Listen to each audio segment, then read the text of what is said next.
Shalom, selamat sore anak-anak, selamat bertemu kembali pada kegiatan sore hari ini.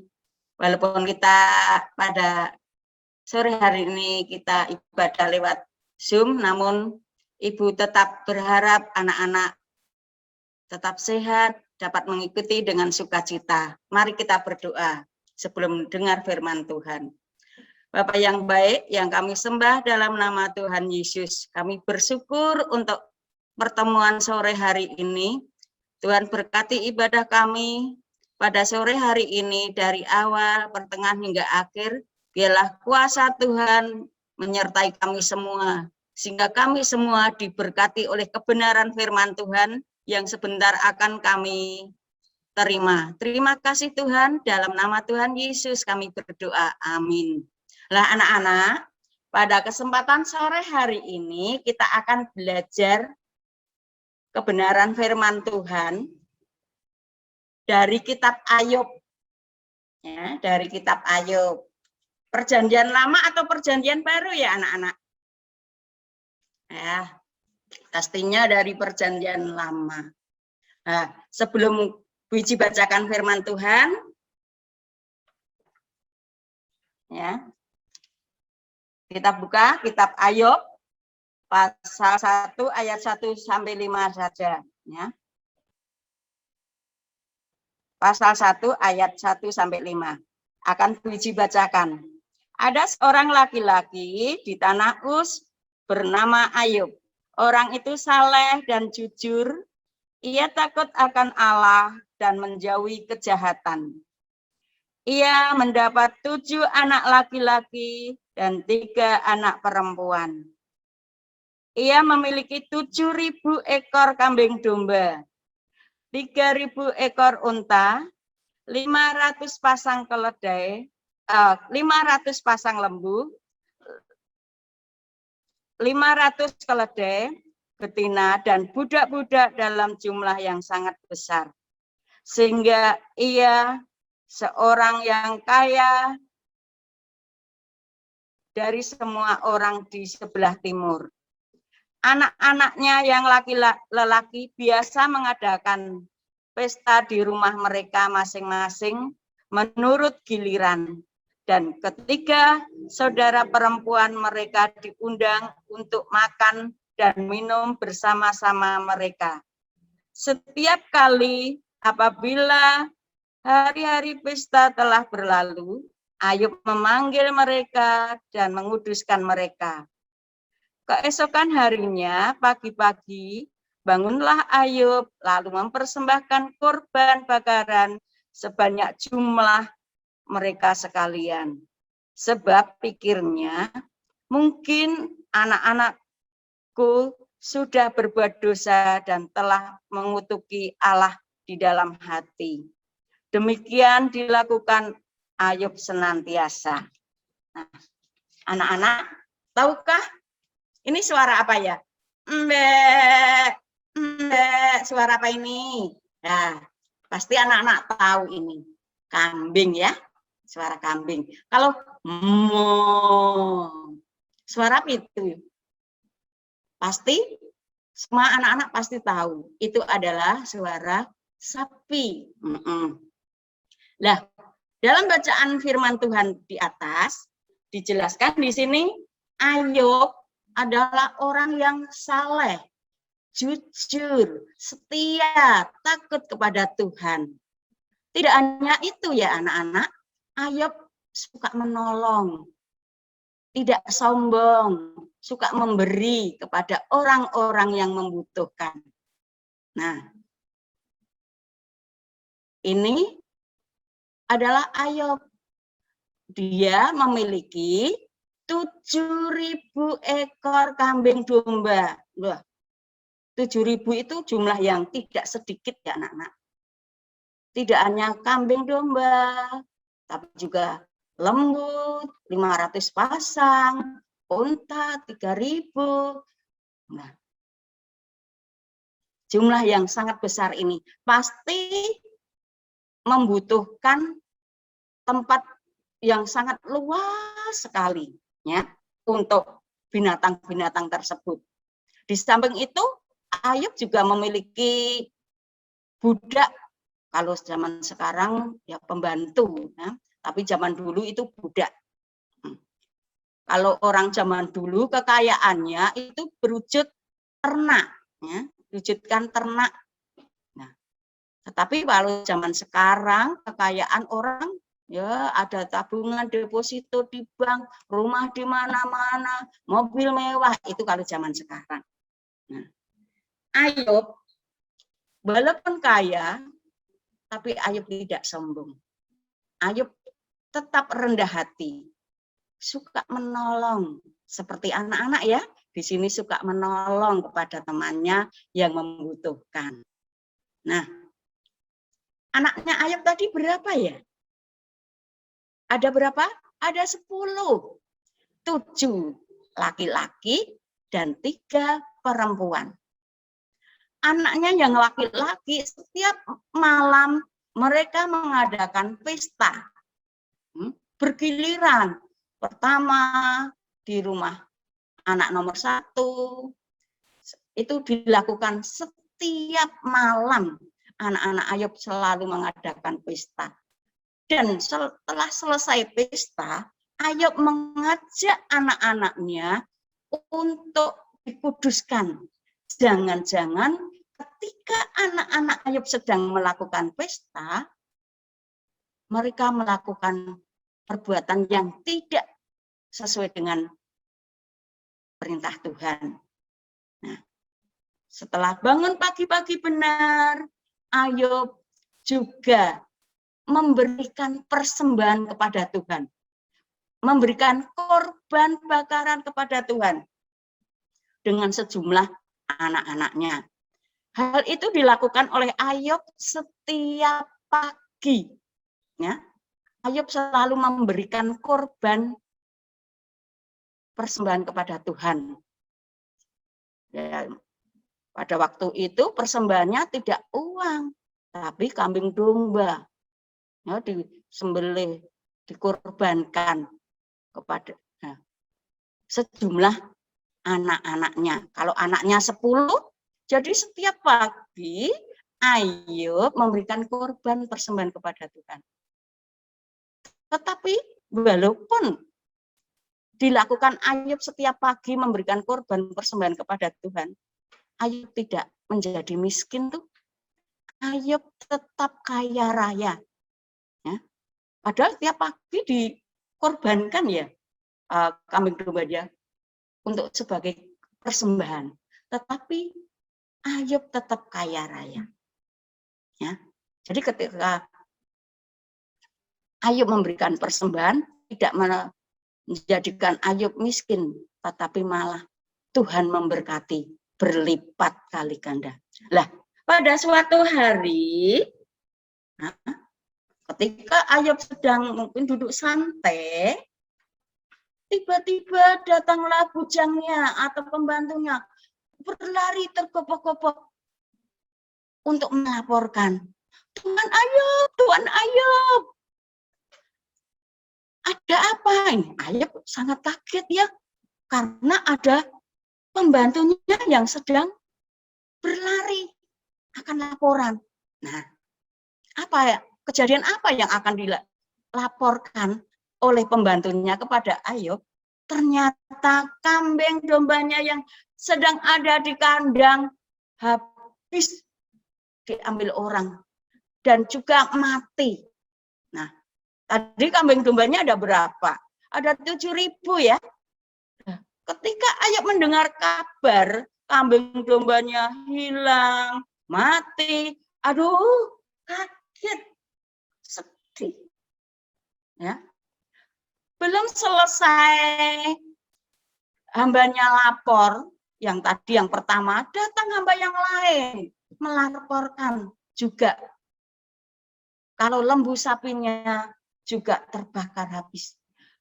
Belum selesai lapor, hamba yang lain datang. Ayub sangat sedih mendengarnya.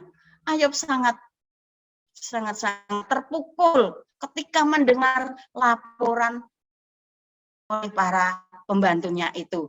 Begitu juga datanglah Pembantu yang lain melaporkan, Tuan Ayub, ketika anak-anak Tuan sedang mengadakan pesta, rumah yang ditempati itu roboh, bangunannya menimpa anak-anak Tuan semua, sehingga anak-anak Tuan semua pada mati, meninggal. Aduh, Ayub sungguh-sungguh sedih sekali menghadapi, di samping kekayaannya habis, kambing dombanya, lembu sapi, unta semua habis, lenyap. Ayub juga kehilangan anak kesayangannya, ya, mati semua. Tapi walaupun seperti itu, Ayub tetap percaya kepada Tuhan. Ayub tetap sayang kepada Tuhan. Ayub punya pendirian. Kekayaan itu adalah titipan Tuhan. Jika Tuhan yang mengambil, terpujilah Tuhan. Semua itu milik Tuhan. Ayub tetap tabah, tetap kuat, tetap percaya. Walaupun situasi yang sangat menyedihkan, tetapi Ayub memiliki iman percaya yang kuat kepada Tuhan. Sehingga dengan iman yang kuat itu, Ayub berani menghadapi tantangan yang ada. Segala kekayaannya habis, anak-anaknya mati, Ayub tetap teguh. Ayub tetap sayang kepada Tuhan. Ada lagi anak-anak. Di samping kekayaan Ayub habis, anaknya mati, Ayub juga terkena sakit kulit. Penyakit kulit yang ada di sekujur tubuh Ayub. Borok, sangat gatal sekali. Menimpa pada tubuh Ayub. Nah, jadi bertubi-tubi ya, pencobaan, penderitaan yang dihadapi oleh Ayub. Tubuhnya penuh borok, gatal. Nah, Ayub sampai duduk menangis. Bukan berarti menangis terus meninggalkan Tuhan, itu enggak. Tetapi Ayub tetap sayang kepada Tuhan. Bahkan istri satu-satunya yang seharusnya itu memberikan dukungan, memberikan hiburan kepada Ayub, istrinya malah enggak. Dia membujuk Ayub untuk meninggalkan Tuhan. Mungkin Tuhan tidak sayang lagi kepada Ayub karena Ayub mengalami pencobaan yang seperti itu. Nah, Ayub dibujuk istrinya untuk meninggalkan Tuhan. Tetapi Ayub tidak mendengar bujukan yang tidak baik. Ayub tetap percaya bahwa Tuhan sungguh baik. Tuhan tidak pernah meninggalkan Ayub. Nah, anak-anakku yang kukasihi, ketika anak-anak mendengar kalau ada teman yang sakit, apa yang anak-anak lakukan? Pasti kalau zaman sekarang pandemi ini, pasti kita berdoa. Mendoakan teman kita yang sakit. Karena kita tidak boleh berkunjung. Kita bisa berdoa untuk teman kita yang sakit. Nah, yang bisa kita lakukan pada saat-saat ini. Karena kita tidak boleh kumpul-kumpul. Jadi kita ketika mendengar kabar ada teman, ada saudara yang sakit, kita tetap berdoa, memohon kepada Tuhan. Biarlah Tuhan memberikan kekuatan, ketabahan, bahkan kesembuhan bagi teman kita. Begitu juga di sini, Ayub juga punya teman yang tinggal di jauh. Ya. Mereka teman-teman Ayub mendengar kabar kalau Ayub sakit, mereka boleh datang. Ya, teman-teman Ayub ada 4 ya yang datang dari berbagai kota. Karena mendengar kabar kalau Ayub sakit, maka dia berkemas-kemas lalu pergi ke rumah dengan tujuan untuk menghibur, menguatkan, memberikan dorongan, ya, agar Ayub tidak berlarut-larut dalam kesedihan. Nah, bahkan teman-teman Ayub ada yang menyanggah, Ayub, kamu mengalami pencobaan seperti ini, apa kamu melakukan dosa di hadapan Tuhan? Ya. Tetapi Ayub tetap bersikukuh kalau dirinya tetap setia kepada Tuhan. Ayub tetap percaya kepada Tuhan. Ayub tetap sayang kepada Tuhan. Ayub tidak melakukan hal-hal yang menyakitkan hati Tuhan. Namun, walaupun demikian, kita Ayub, termasuk kita, adalah orang-orang berdosa, tidak luput dari kesalahan kita. Ya. Temannya Ayub yang bernama Elihu, dia merasa marah kepada teman-teman yang lain. Tujuan teman-teman yang lain datang ke rumah Ayub itu kan sebetulnya memberikan kekuatan, memberikan penghiburan, biar Ayub ketika menghadapi pencobaan itu tidak berlarut dalam kesedihan. Tetapi malah sebaliknya di sini ya, mereka malah menuduh Ayub melakukan yang tidak benar di hadapan Tuhan. Elihu juga menyalahkan Ayub. Jangan merasa benar di hadapan Tuhan. Kamu tidak boleh seperti itu. Ya. Karena kita sama-sama orang berdosa. Ya. Nah, ketika hal itu dilakukan oleh Elihu, walaupun di sini Elihu itu teman Ayub yang paling muda, tetapi Tuhan pakai Elihu untuk menyadarkan akan pendapat mereka semua. Nah, ketika diingatkan oleh Elihu, Ayub merasa, ya memang benar kita semua adalah orang-orang yang tidak layak di hadapan Tuhan, orang-orang yang berdosa. Nah, Tuhan meminta kepada Ayub, ya. Di sini Ayub untuk berdoa, mendoakan teman-temannya. Nah, dan Ayub berdoa, yang seharusnya teman-teman Ayub yang datang mendoakan Ayub agar lekas sembuh. Tetapi ini malah sebaliknya. Teman-teman Ayub didoakan oleh Ayub. Dan ketika Ayub berdoa, mendoakan teman-temannya, Tuhan memulihkan keadaan Ayub. Kondisi Ayub dipulihkan. Nah, yang tadi sakit, borok, yang baunya tidak enak, tidak sedap, seluruh tubuhnya gatal semua, dipulihkan. Ayub jadi sembuh.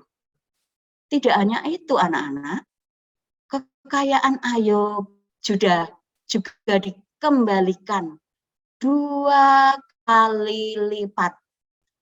Yang tadinya 7.000 kambing domba jadi 14.000 kambing domba. Lembu sapinya yang dulunya 500 pasang dikembalikan oleh Tuhan jadi 1.000 pasang.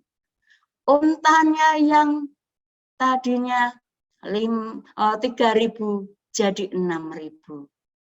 Nah, kekayaan Ayub dikembalikan oleh Tuhan 2 kali lipat. Nah, Tuhan senang akan Ayub dalam situasi kondisi yang tidak enak bagi Ayub. Ayub tetap memiliki kasih sayang kepada teman-temannya. Ayub berdoa untuk teman-temannya. Sehingga perbuatan yang dilakukan Ayub membuat hati Tuhan senang.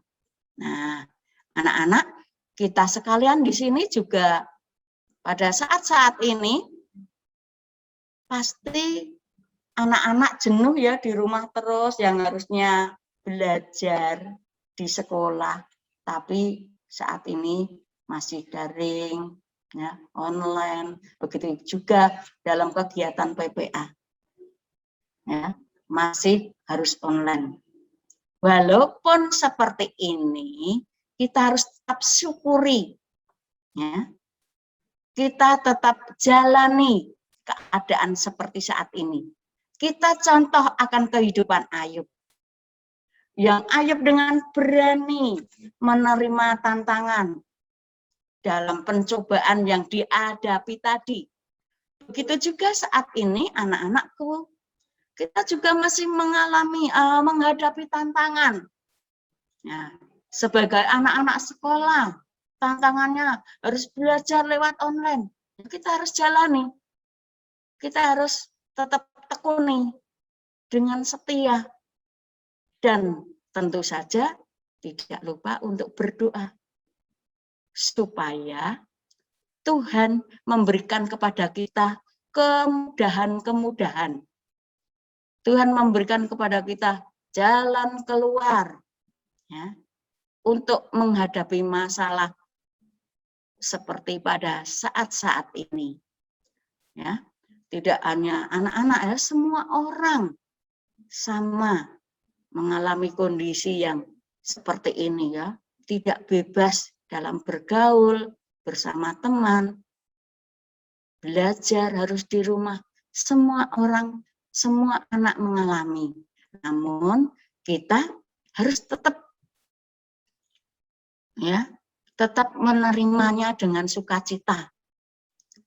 Sebagai siswa, ya, tetap untuk belajar biar kelak nilainya bagus dan naik kelas. Nah, ini harus kita hadapi dengan semangat, dengan penuh percaya bahwa pandemi pada saat nanti akan berlalu dan kita bisa kembali lagi bersekolah. Ya. Kita jalani saat ini dengan hati yang sukacita, hati yang gembira. Puji Tuhan, anak-anak masih memiliki papa, mama, ayah, ibu yang selalu mengasihi anak-anak, yang selalu mendukung anak-anak lewat media, ya. Seperti saat ini Ibu lihat, ya, anak-anak yang cantik-cantik, yang ganteng-ganteng bisa mengikuti ibadah walaupun lewat Zoom. Itu semua adalah alat-alat yang orang tua sediakan untuk anak-anak supaya bisa mengikuti kegiatan. Nah, kita bersyukur punya orang tua yang selalu memperhatikan kehidupan anak-anak, makanan yang sehat, ya, dicukupi segala sesuatu. Karena anak-anak diharapkan menjadi anak yang tangguh, berani menghadapi situasi yang seperti ini. Nah, anak-anak, Ibu ajak anak-anak yang punya Alkitab dibuka kitab Ayub pasal pasal 42. Ayub 42 ayat 2. Dicatat ya. Ayub 42 ayat 2. Demikian bunyi firman Tuhan. Aku tahu bahwa Engkau sanggup melakukan segala sesuatu dan tidak ada rencanamu yang gagal. Puji ulangi. Aku tahu bahwa Engkau sanggup melakukan segala sesuatu dan tidak ada rencanamu yang gagal. Nah, Tuhan tahu akan keadaan kita saat ini. Ya. Apa yang kita lakukan saat ini Tuhan tahu. Nah, Ibu minta anak-anak menghafal untuk minggu depan ya. Ayub 42 ayat 2. Mari kita berdoa. Terima kasih Tuhan untuk kebenaran firman Allah yang sore hari ini menguatkan kita semua untuk kami tetap teguh, tetap semangat, tidak goyah ketika kita menghadapi masalah yang ada. Jadikan kami seperti Ayub pada masa sekarang untuk tetap setia kepada Tuhan dalam menghadapi siapapun, dalam menghadapi situasi apapun, kita tetap percaya kepada Tuhan. Tanamkan firman-Mu dalam hati anak-anak-Mu. Terima kasih Tuhan, dalam nama Tuhan Yesus kami berdoa. Amin.